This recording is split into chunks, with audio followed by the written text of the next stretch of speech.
right in. Before we do, and I have lots of questions, maybe introduce yourself, your role at Hitachi Vantara, and a little bit about what you do. Absolutely. My name is Monica Kumar, and I am the Chief Marketing Officer at Hitachi Vantara currently. I've been in the technology space for, I'd say now 20 plus years, and it's going to stay 20 plus years from here on, but for a long time. My background is, infrastructure, platform, software, cloud technologies, and I've, worked at companies like Oracle, Nutanix, and my current home is Hitachi Vantara. um, I am passionate about connecting the dots between technology and how it impacts, our lives positively. So that's why I love my job. And your enthusiasm is so infectious, and it really is interesting. Hitachi is a company that has this concept of social innovation. Yes. I imagine that aligns pretty well with your personal worldview. What does that mean exactly? Absolutely. And, that was one of the things that actually drove me to join Hitachi Vantara. I mean, like you said, people have, Hitachi has been around for over 100 years as an Mm. organization. And it's really incredible the depth and the breadth of technologies we have, all the way from actually manufacturing equipment to transportation systems. We built the bullet train in Tokyo. We built the first portable electric motor. Um, we clean up nuclear power plants. We built information technology products and solutions. We built storage infrastructure solutions, hybrid cloud solutions. You name it. It's the intersection of what we call operational technology and information technology. Well, let me talk a little bit about the purpose of the company and why I got so excited. Hitachi is all about powering innovation and powering good for the society. And in fact, one of the things that I'm now learning a lot about the company is it has a very long view of, for in terms of what we need to do as a company for the society, for business, for people, and as a whole, and everything that we're doing should be influencing society in a good way. And people now talk about the this double or like triple bottom line. Mm. We've been focusing on that long before was popular. So focusing on more than just profitability, focusing on being a good part of the community, right? So I have actually some things here that I just want to share. Please.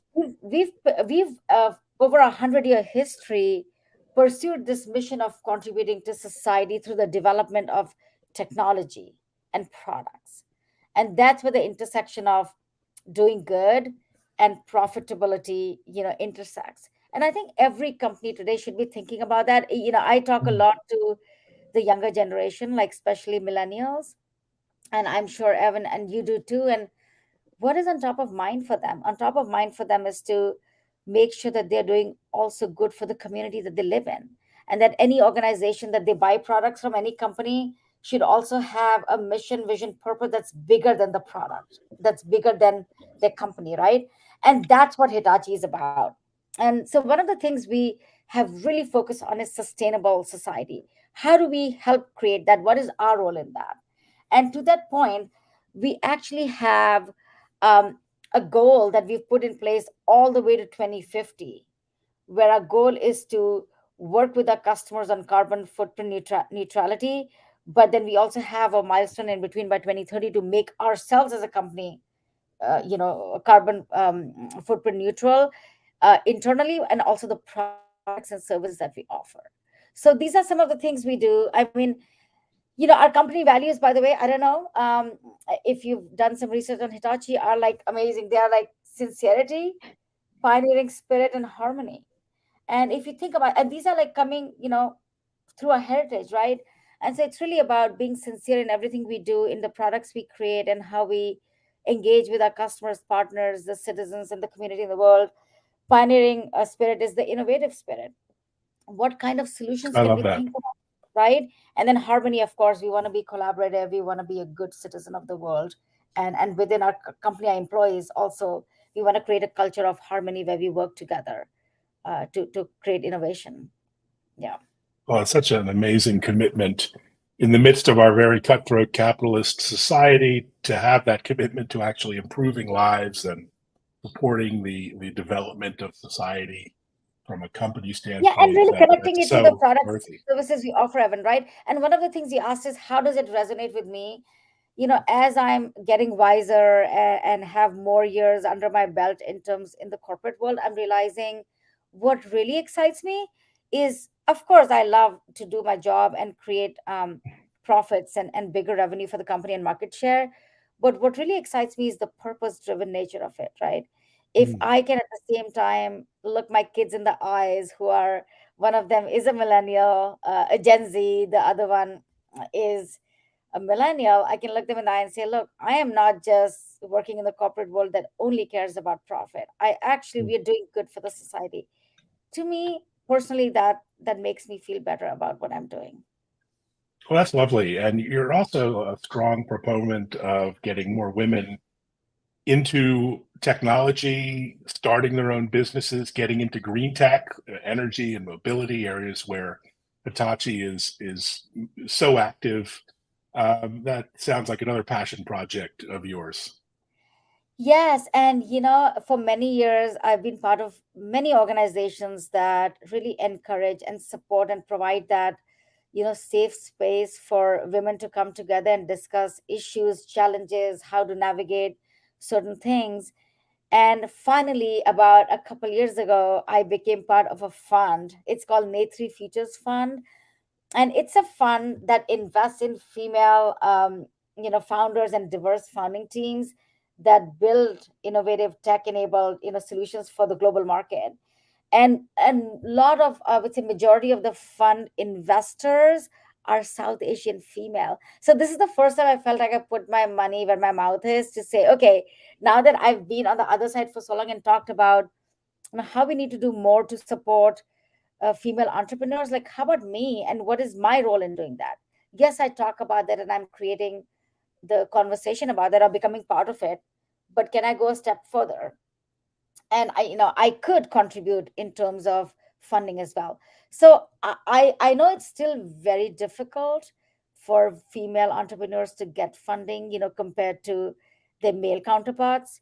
And I know that there's many organizations like Netri Futures Fund who are now focusing on working with female entrepreneurs, because they have incredible ideas too. I mean, and we want to support them to come to the forefront and get the funding. So I'd say, my advice to my colleagues out there who are entrepreneurs and who happen to be women are, like, network like crazy and seek out these very specific organizations as well, who are focused on supporting you and your journey as an entrepreneur.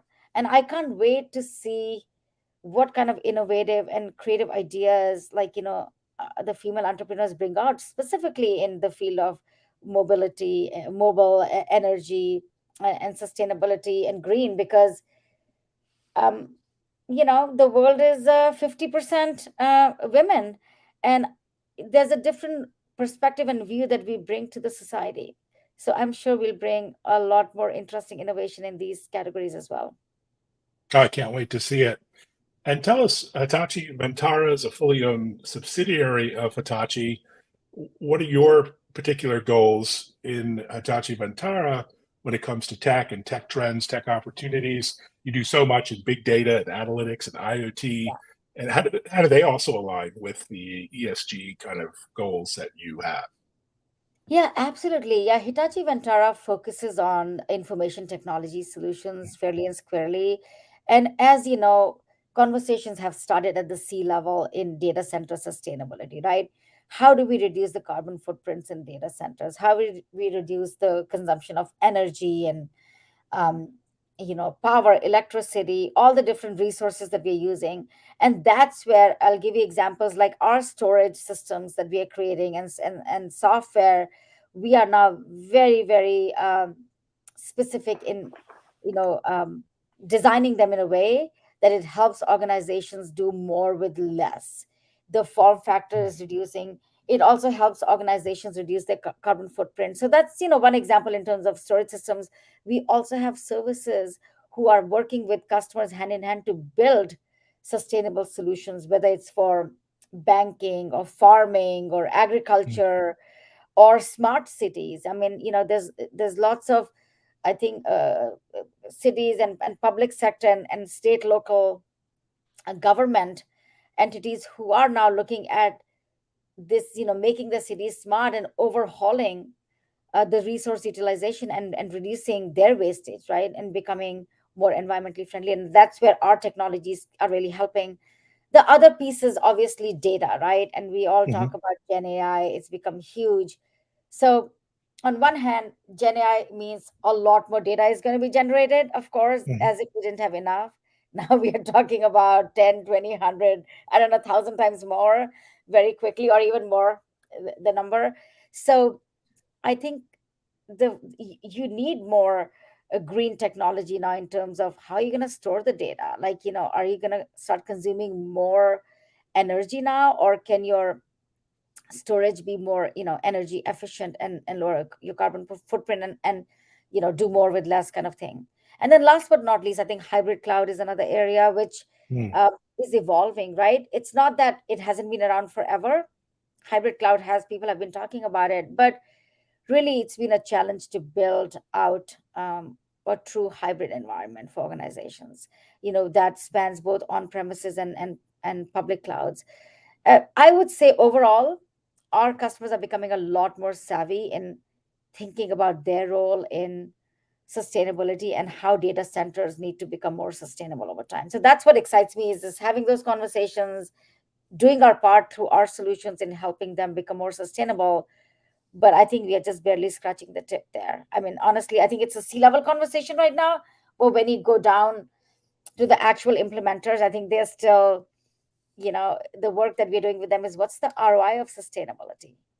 You know, Yeah, that's fantastic. And you talk a lot about this idea of sustainable value, yeah, which is interesting because this is a new concept. I was recently at another large company, NTT Research, from headquartered in Japan, and they're talking about designing their next generation optical interconnect, and sustainability was the number one design goal. All the other things were two, three, four, five, six. So it's interesting how things are flipped. It's yeah. no longer an afterthought or a nice to have or sort of marketing. It really is going into fundamental approaches to design and architecture. That must resonate with all the different industries you work in as well. Absolutely. And I think that's the uniqueness of Hitachi as a company. I mean, it's, I think the last earnings, I think we are over $81 billion in revenue, roughly, if I translate to US dollars. Obviously, we are headquartered in Japan, but a large portion of our business is global. And I think the beauty of Hitachi is that not only do we provide, the information technology, since I'm in Silicon Valley, I talk about that, but we are actually in so many industries where we know how to run the operations of that industry. We are in manufacturing, and we are actually running the factories. We have automation that we provide, we have robots that we provide to run the factory. We are manufacturing trains, we are running trains. Not only are we operating the technology, software that runs on the train, but actual train itself. Like, tell me how many companies can actually say that, right? Today's day and age, we have either big, huge software companies or tech companies, and then there are separate companies that are manufacturing. And I think for Hitachi, the beauty that I see is, how do you converge the world of this OT and IT and really understand how the business works?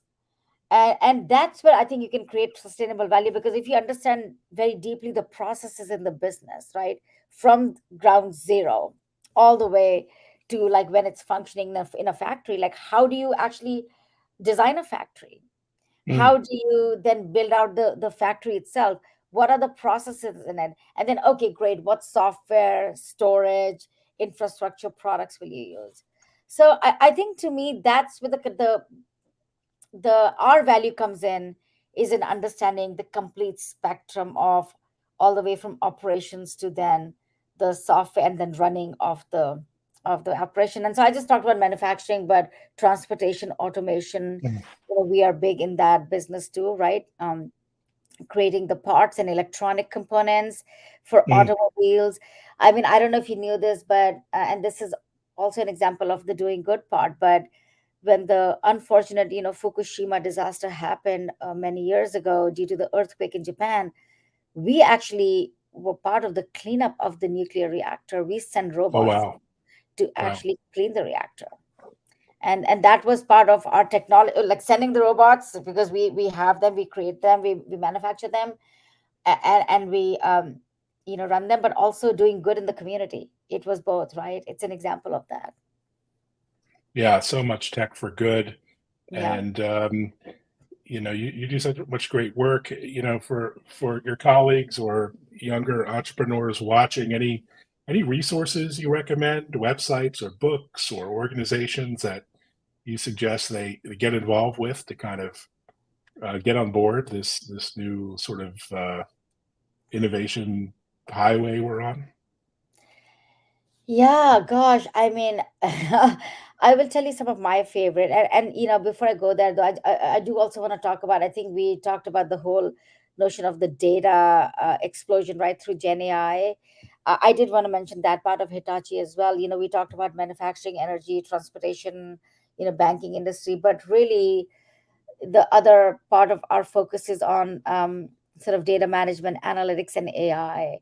And that Great. obviously is so front and center on people's minds, especially Gen AI, right? So my with the what I do is I have a few on the leadership side and understanding, like, how do you build organizations that can be agile and really move, because our trends keep changing. I follow Simon Sinek, like he's one of my, Mm, and Brene Brown, I would say, are the two mm, people that I deeply admire in terms of the leadership philosophy, because if you have the right team, you can jump from any trend to trend and take advantage of it, right? So, like Simon Sinek's, start with the why, and I think Brene Brown's Dare to Lead are sort of my favorite books. Start with the why is incredible because it tells you that, talk about the why of what you want to mm. do in life and why you're doing this job, or why do you want to create a new strategy, or why of everything, right? You should be able to first answer the question, why are we doing any of this? So I encourage folks to read that book, and then Dare to Lead is obviously, it's just, for me, uh, it's my the go-to book for leadership principles, and it shows that being a leader doesn't mean that you always have all the answers, and that you're always buttoned up and all this, but it's about being vulnerable. It's about saying, like, hey, I don't know, let's just figure this out together, and really um, moving forward despite having the fear in you as a leader too. So anyway, I know this is not exactly the question you asked me, but I think No, it starts with, in fact, it's a good question because I'm embarrassed to say I've never read either of those books, so I'm yeah. just going to add them to my Kindle as we speak. Oh, Which is just, I hope you enjoy them, and I'd love to hear your thoughts after you read those books. But I think yeah, in that would be general, on fun. tech trends, Evan, like, I would follow people like yourself. I think you are doing a lot around that and keeping up with the latest tech. There's people on LinkedIn that I follow on specific tech trends. I think becoming part of some organizations is always wonderful if you have the time. And now there are so many virtual communities you can join to stay up to date. And like I said, if you're an entrepreneur, there's communities around entrepreneurship. If you're in Gen AI, there's, oh my gosh, like thousands of those that have popped up, right? So I think you should choose what you want to follow your passion. But I always like to be part of some communities because you learn from other people, and and then of course people who No, like to read it's a away. great goal. It's and we were just chatting before the show how everyone is so extraordinarily busy, but in a positive way now that we're fully out in the world again post Yeah, pandemic, and it's yeah, actually so wonderful to see so much activity and engagement and connection happening.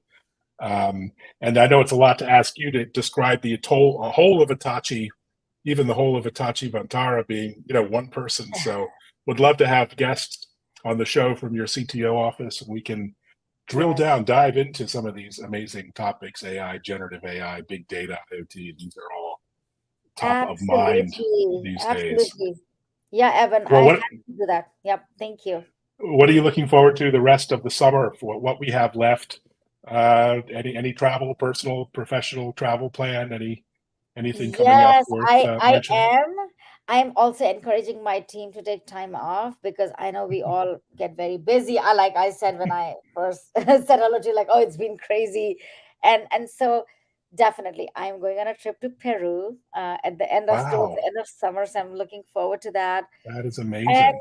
yeah, and we just have a lot happening at work and we are getting ready to do some big things as soon as we come out of summer into the fall. So we are busy right now, just working on our the brand, and there's a lot of cool campaigns that are my company is running, but also are going to unveil come fall. So I'm excited about that as well. We will be watching. And thanks so much for sharing, your time and your vision here. And thanks, viewers. Thanks for watching. Feel free to reach out on Twitter, LinkedIn, and beyond with any comments or questions. All right, Monica, thanks so much. Thank you so much.